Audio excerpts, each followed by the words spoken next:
Connie, would you like to begin? Achka, Sam. Sam, Achka, Sam, CI. I see my name up there and it says Connie Paul, but that's actually not my real name. That's like what we'd identify as our colonial name. I actually have three Indigenous names, and it really depends what part of BC I'm actually standing on would determine which name that I would use. I carry a name from my great-grandmother's grandmother on my mother's side. We're matrilineal, so her name was Yetta, and I carry that name. My great-grandmother gave me that name. I have a second name through my great-grandfather's mother's name, Hulit. It's Coast Salish name. So if I'm in our longhouse setting or any of our traditional ceremonies, I use the name Hulit. I worked as an outpost nurse for about 18 and a half years in a small, not a small, a large First Nation community that had four communities, and that was for the Nishka. And they gifted me the name Hanachams and Listens. So when I go back and visit all those elders and families, that's the name that I use when I'm standing in their territory. Really want to thank you for providing me the opportunity to share some of the work that our nation does. I'm presently work for the Snuneymuxw, and I work and play on Snuneymuxw territory here in British Columbia, Vancouver Island, and Nanaimo. I work as one of the managers in a small clinic. I think it's small, relatively speaking. We have like two doctors, home care nurses, community health nurses, mental health workers. We have a traditional medicine man that provides care for our people. One of the things that we do when we open a meeting, we always open, I'm not sure if the right word would be a blessing, but we open it, we say that the song or the chant would clear the floor. So in a staff meeting, we do that so that it brings in good energy, good Eichfeuer, So I will open this here space, between myself and anyone who's listening, for good medicine. Ooh.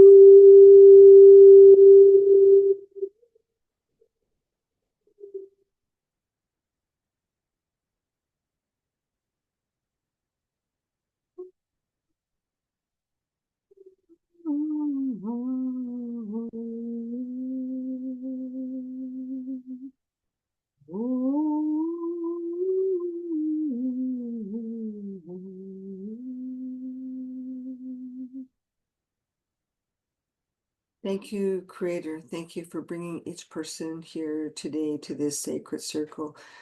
Please, Creator, watch over all of our elders and our children. No, those are my fallen brothers and sisters, those that are vulnerable. Shed light onto their path and bring them home to our people, Creator, and let them know that they are loved, they are needed, and they are wanted, Creator. Watch over across the water, Creator, there is unrest. Please protect children in the world, protect their elders, protect their vulnerable. Please take care of them. Please watch over them. We're mindful that there is war in this world, and it's just sad. And I just want to send good, positive energy out to those that are suffering. Lift them up, Creator, and watch over them. Asiem, Asiem, Ashkasiem, Siam. Thank you. We open our staff meetings with that kind of blessing each time we meet. And it's really to be mindful of the work that we're doing and the care that we're doing. So thank you. Thank you for starting us off that way. I would like to return and have you and maybe discuss or make some connections across themes when you were speaking to your different names and how your name is connected to the land that you are occupying. I think that that is a true story for many migrants, immigrants, and refugees as well. And diasporic communities where our names change depending on the land that we are occupying.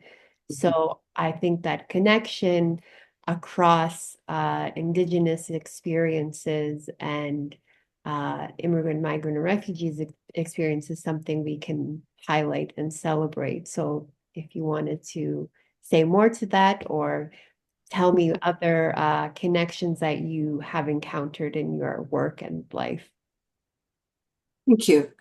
Um, I think first to understand that, colonization and the Indian residential school, our language was denied, our language and our culture and our identity. So, in the turn of the century, children were removed from their parents, at the age of 4 and 5, and they were brought to Indian residential schools, and they lost their language at that time because it was forbidden to speak their language. It was forbidden to wear their traditional clothing. It was forbidden to practice any ceremony whatsoever.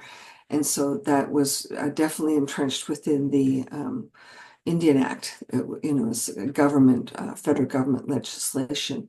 And of course, what are you going to name somebody if they only have an Indigenous name? So you'll see my name is Paul. You will find a lot of the people in Vancouver Island. You'll see a lot of Toms, a lot of Peters, a lot of Johns. You will find names, first names for last names because they didn't give European last names for our last names. So we got a lot of first names for last names. That's what happened here.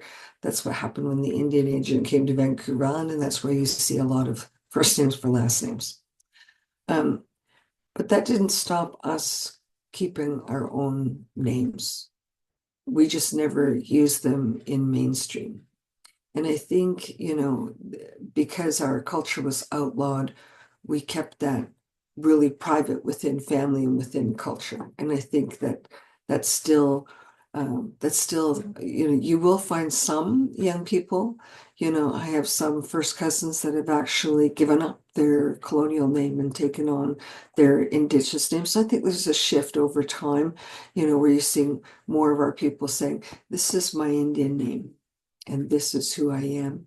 And so, I think you'll find some will introduce themselves as with their First Nations name, and some will use their colonial name, and I think there's a rebirth of identity, even when it comes to how we identify ourselves. We have ceremonies on the west, on the west coast here, Longhouse. So they're dirt floors, two fires, and it's, when you call my name, you would never call Connie Paul. You would only call my name Thalthi Thuit. Thalthi Thuit translate means a woman with many blankets. My name on the interior, my great grandmother. So in the summers when my parents went to work in the fields, I was brought to my great grandmother. She would take care of me for 6 weeks, 4 to 6 weeks in the summer. I'd be with my great grandmother, and I guess when I was with her, she was talking about her grandmother's Indian name. And so those names are given, like when I changed my life, she gave me that name, Yetta.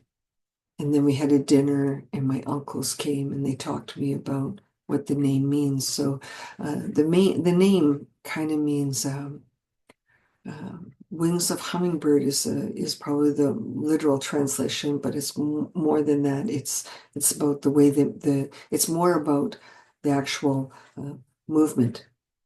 That's what the name really means. It means you move so fast you can't see it, sort of. That's really, and the same name can be used for a birch leaf in the wind. When it's green on one side and silver on the other, and when the wind moves the leaves so quickly, the whole tree changes. And my grandma said, that's also your name. So it's about movement, that name. Anakam Zimlisms, it's a gifted name. So that name, the elders, there was the Nishka have 4 chiefs, Samagats, and 4 Sigma Knots per village. So you'd have a wolf chief, a killer whale chief, you have a frog chief, and you'd have that was one more wolf, killer whale, frog. I mean, I know there's other, sorry, can't remember the last tribe that they had. Anyways, the four chiefs and their matriarchs stood up and said, we'd like to gift you with your name. And that was when I was leaving after working for the nation for about 18 and a half years. They said, please, we'd like to give you a name.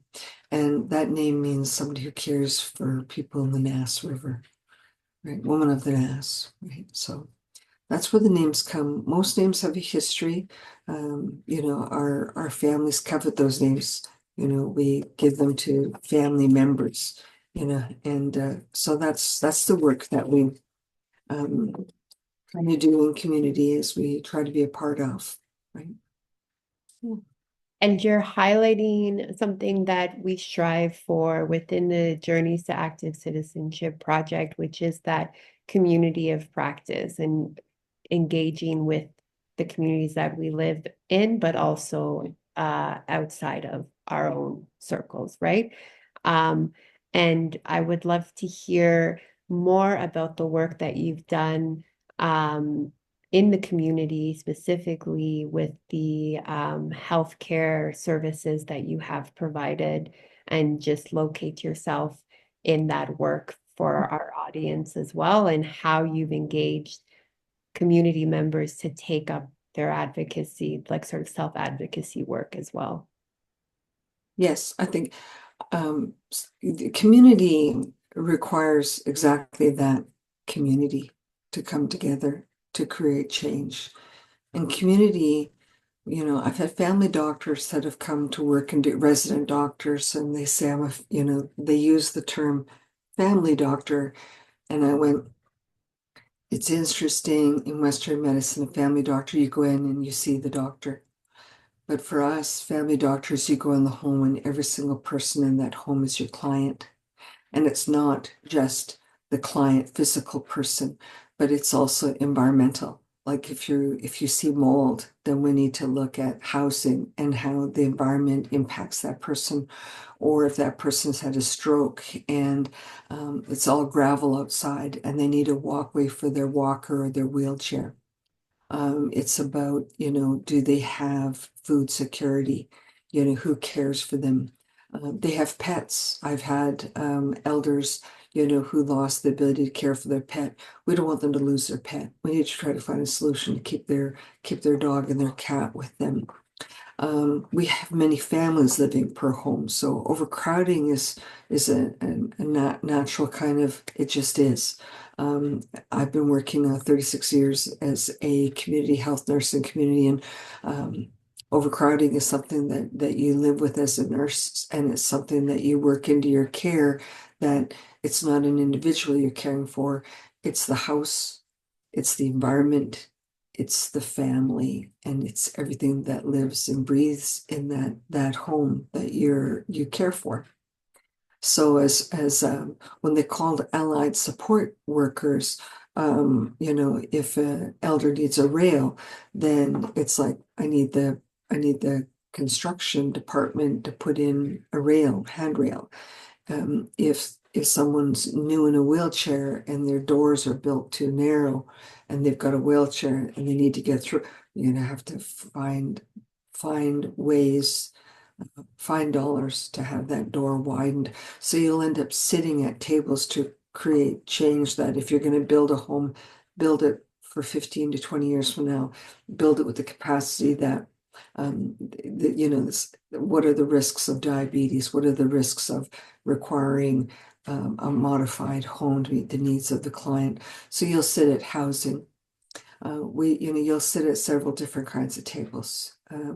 As a manager in our organization, that advocacy, we have a homeless project operated out of our health center that have 2 workers that work in downtown Nanaimo area. The homeless, so that project and lending itself to being a part of how do we create voice for those that are, we have like 2,000 First Nations and about 700 offers on reserve. So 1,300 are off reserve. How are they housed? When we look at the housing, issues for Nanaimo, we're 33% of the homeless population. So what are the factors you need? You're going to need something like, how do they get to treatment? And so if the treatment is like treatment beds like Clearview, could take up to a week to 2 weeks to get in. Client readiness is at this moment, not in 2 weeks from now. You might lose the opportunity to get them into treatment. So you need to find ways to advocate at at more of a municipal level to say we need more beds for our community members that are suffering with addictions. From there, you need more transitional housing. You work with the city, you work with the First Nations Health Authority, you work with the provincial government, BC housing strategies. And, we're really fortunate here that our nation, has a chief that's really, really advocates for housing for our people, for those that are most marginalized. So I know they signed an agreement in 2021 with the federal government, and that that now there's housing that's going to slowly come on stream, and it's over 10 years, so it's not a quick solution. It's not like it's you get an agreement a year ago and your housing solutions will be answered. We had I think there's 12 transitional units that we built in the last year. They're full to capacity all the time. We had some, housing for young moms, fourplexes that accommodate young families. There's some off-reserve housing that needs to be built on Nickel Street. It's just what are they doing in the interim? Macola housing, it's like a 2 to 3 year waiting list to get into the Indigenous housing, so it's hard for our young families. There are advocacy groups that work with them, workers that work, in, some of our staff. You have to also have like anyone that has, if there's a risk of losing children, then you need an advocate to understand the language, from, child welfare system. Even our people have, they need someone to explain the bureaucracy to them and what's required of them to keep their children. We have a pediatrician that comes here once per month.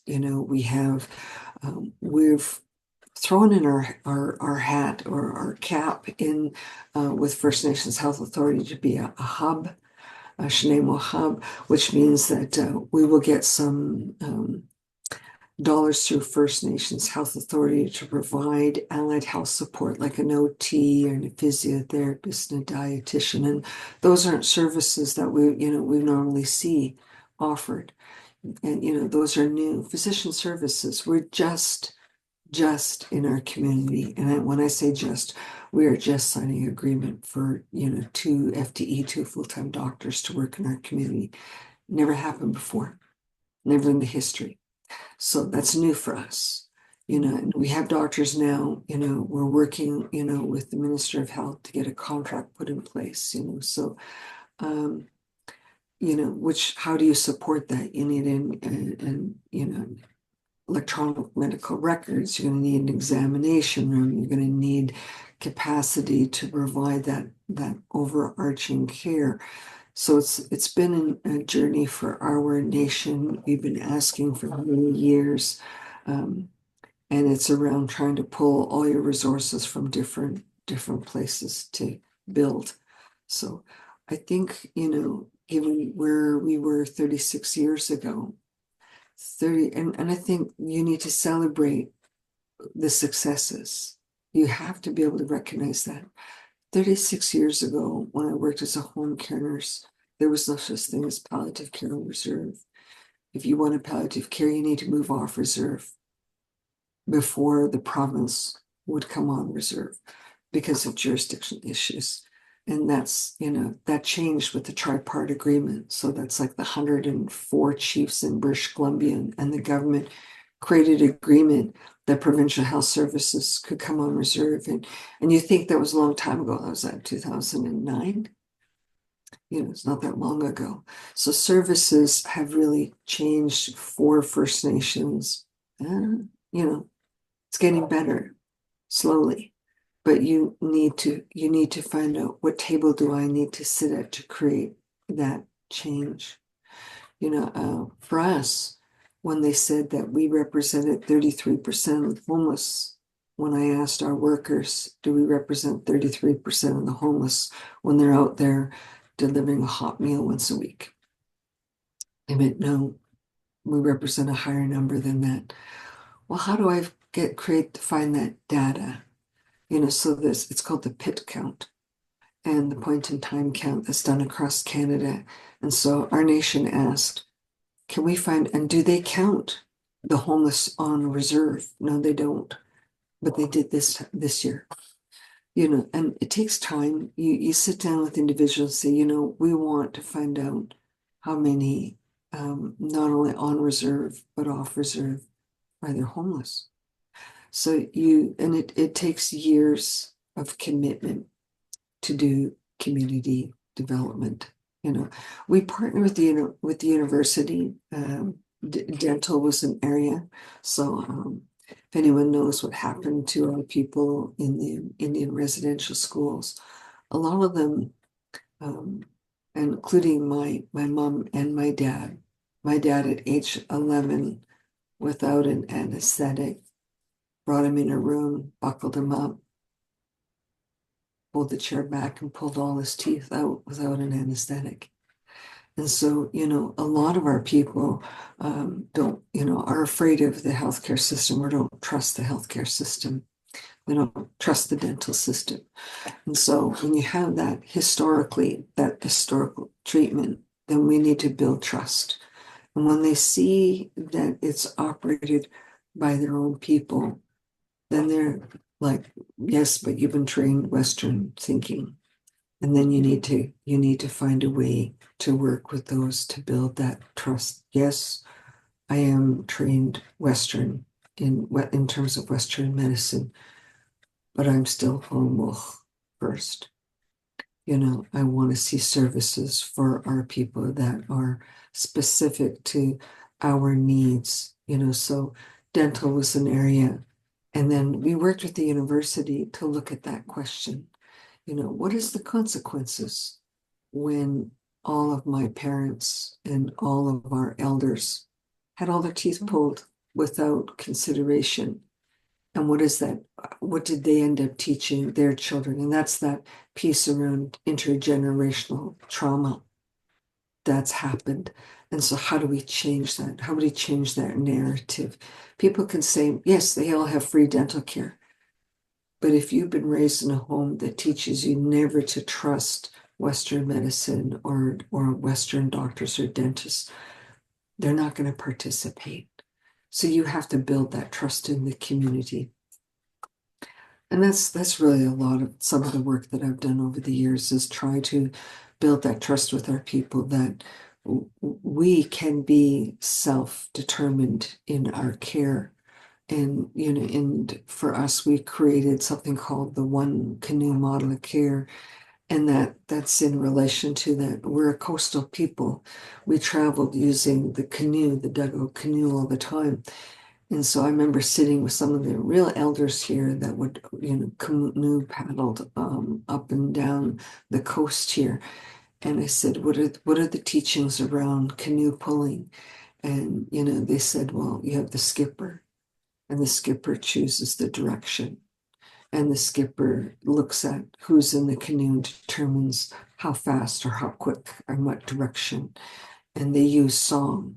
And he said, not so much Holowan in the canoe, one mind, one heart, one spirit.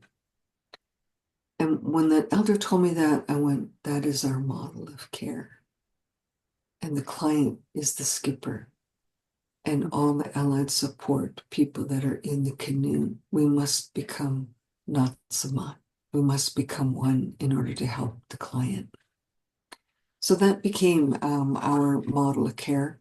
and it fits into self-determination, self-actualization, free will, and autonomy, personal autonomy of the client, and it also speaks to who we are as Homo people.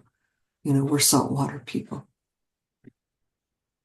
I appreciate that. And you spoke to a lot of I want to sort of go back to some of the things that you had mentioned and try to make connections with the topics that we've looked at and discussed throughout the day. Specifically, I know you saw at least the tail end of the panel on housing and um, parallels or intersections of inaccess to affordable or adequate housing in migrant and particularly refugee communities, as well as Indigenous communities, as you're speaking to. Um, and that piece that you spoke of in terms of statistics and the research gathered and people that don't count. We had a speaker named Gabriel who was a temporary foreign migrant worker speaking to that experience of sort of not being counted into the landscape of Canada. And I just wonder, from your perspective, how we see similar trends and how do we generate solidarity across communities while confronting, I mean, a systemic, it's not just systemic racism, but like the state itself. um Yeah, I across mean, in health, we have a study that was done called the In Plain Sight Report, and that speaks to systemic racism in the healthcare system. Racism is real. We can't change what we're not willing to acknowledge.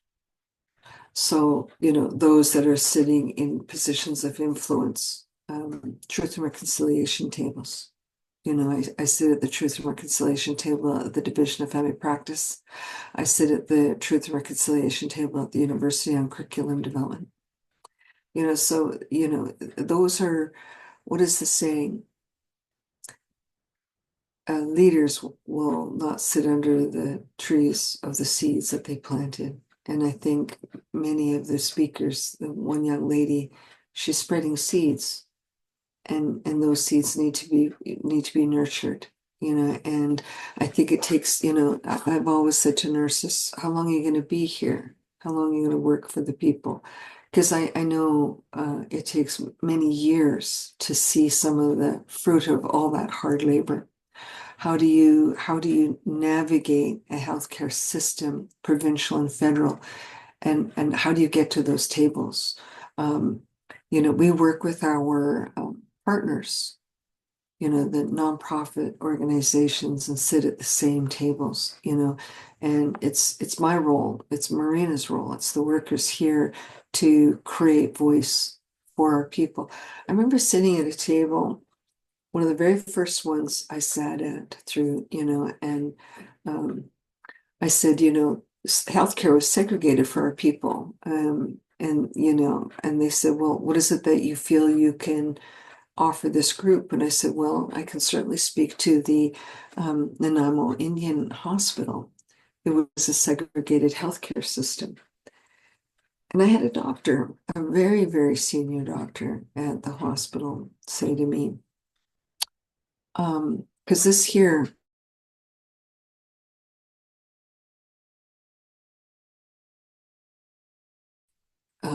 if there was, I'm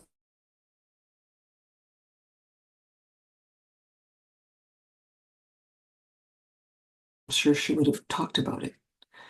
And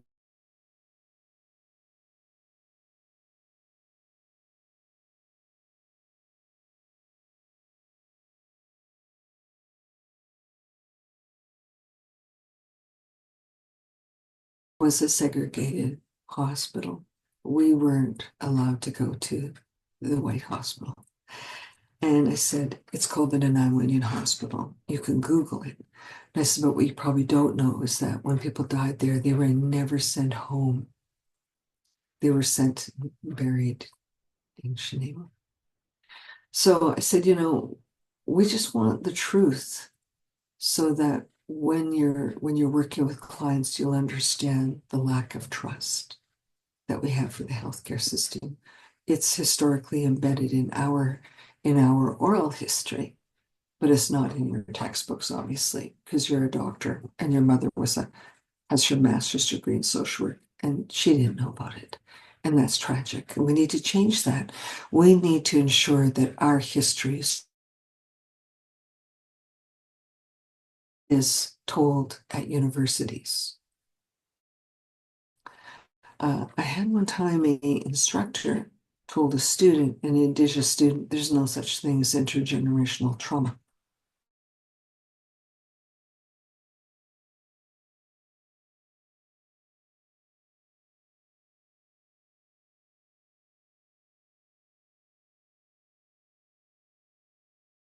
And the dean of the department said, no, that couldn't have been any of our instructors. And I went, sure, we go on record that we want that changed.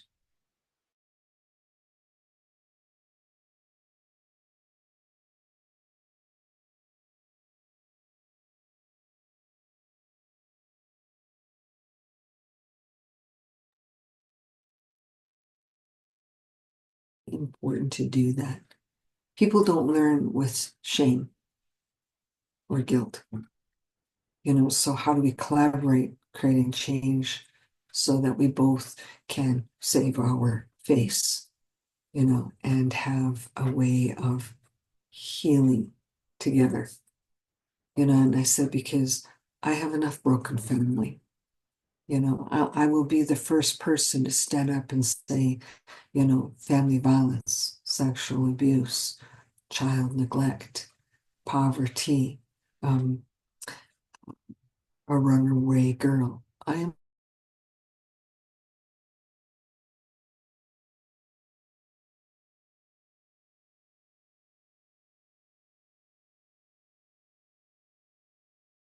from it. I beg to differ, because for me, truth and reconciliation was really about forgiving my parents and my grandparents and my grandfather, my uncles, my aunties, for what they did and what they stood by and did not do. And once I healed that part, then I was able to say, that's the part for our people. We need to heal first. And if we can heal, then we can look and get into a canoe and invite others to paddle with us. And so many of our elders are paddling alone because they've been broken. And they've been broken because you can see it in their choices of how they live their life, the addictions, the homelessness, the isolation from their family. And we're just trying to bring all of our people home. We want them home. That's the work that has to happen. It's, when you're working with the staff to support them in their journey.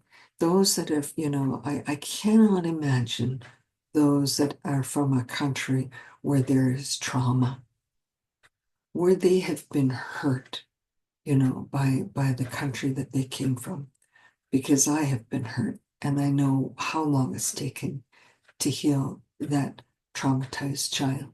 Those services are so important, so that when you're creating change, it comes from a place of caring and not from a place of brokenness. That's just my feelings now that I'm older, that I look back at the fiery young person I was, and it was like, it's got to be done this way, it's got to be done this way. You couldn't move anything. And it's really about trying to find that narrative, find your.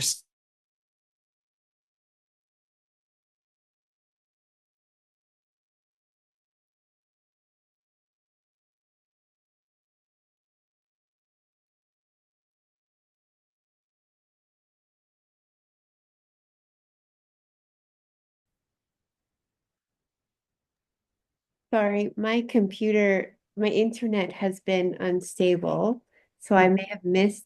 Can you hear me? I can hear you. Okay, apologies for that. I missed the last bit of what you were saying, but something that I that stood out to me that you said was that coming from a place of healing, I guess, is what I understood. And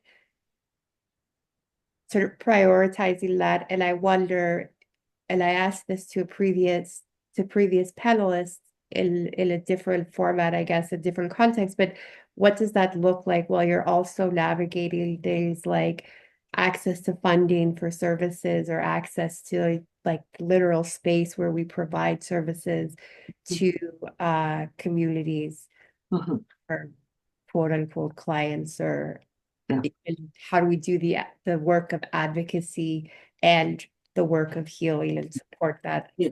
together? For me, it's always been, health is not just the doctor and the nurse and the OT and the physiotherapist and the pharmacist. Health is about spiritual health, like identity. It's important to continue to practice your culture. And so that's huge for us. And for us, a lot of that is a rebirth of culture or a revitalization, so practicing that, coming together and practicing your culture.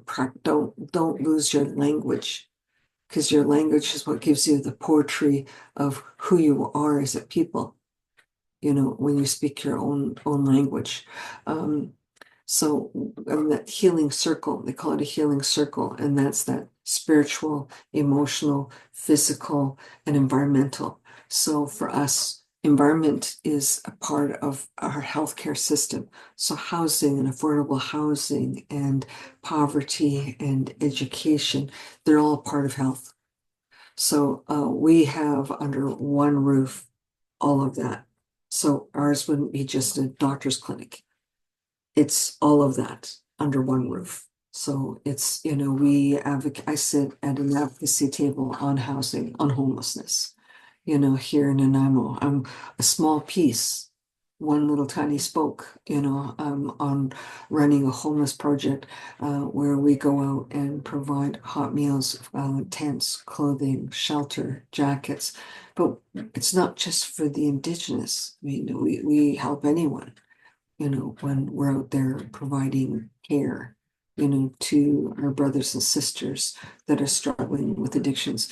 It's about, do they need a doctor or a prescription, or is there any kind of readiness for them to go to treatment?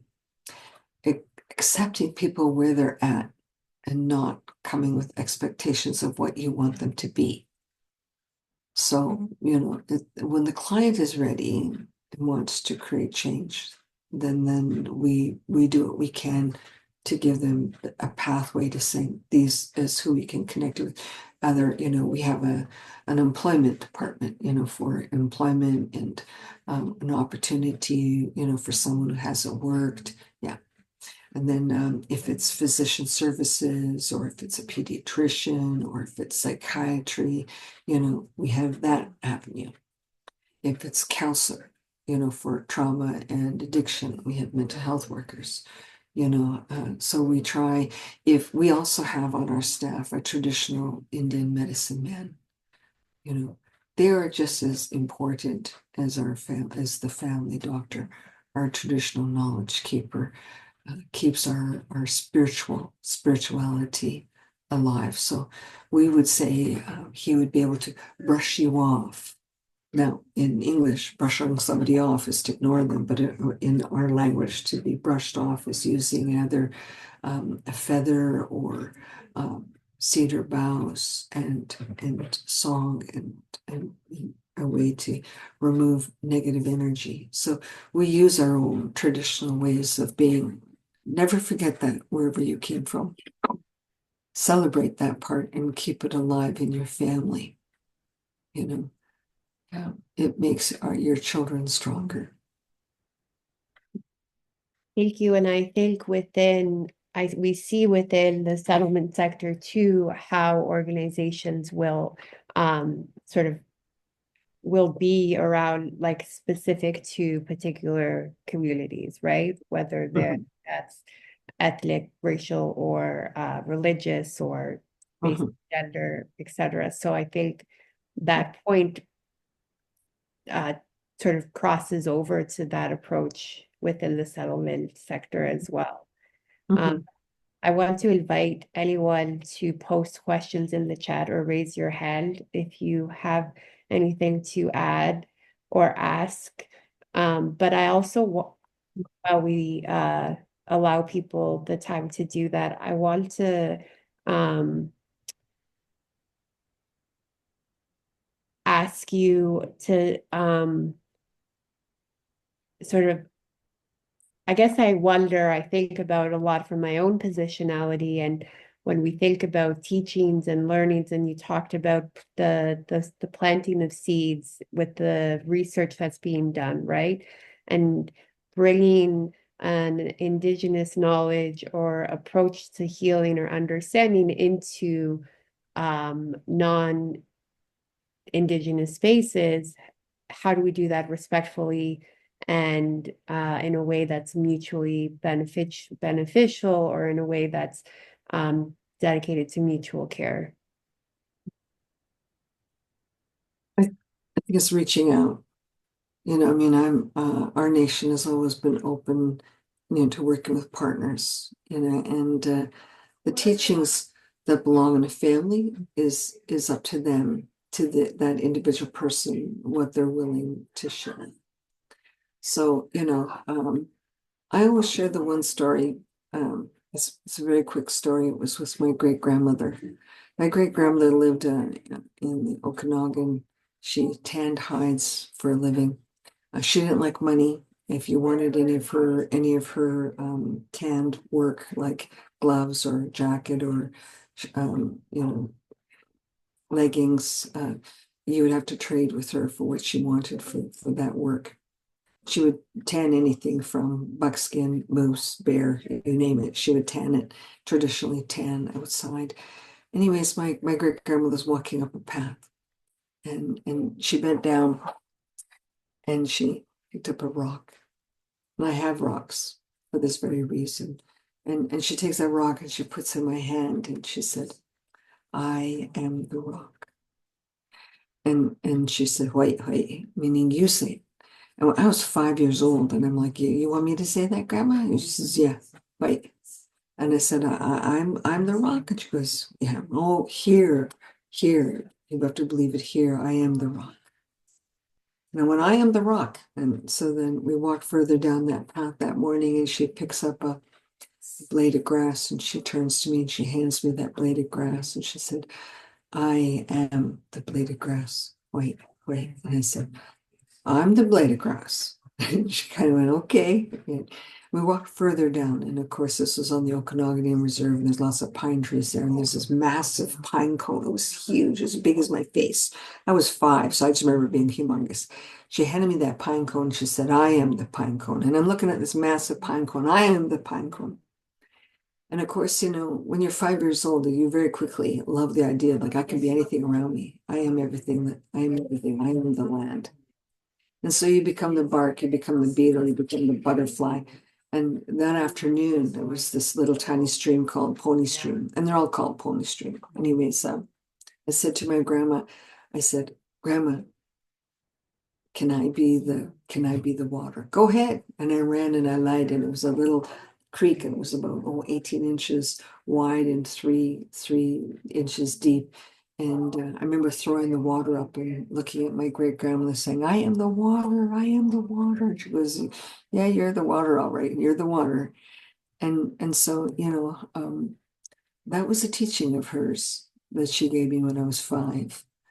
And I've never forgotten it, and she said, you must always remember that you never running on top of the land if you are the land. Take care of yourself.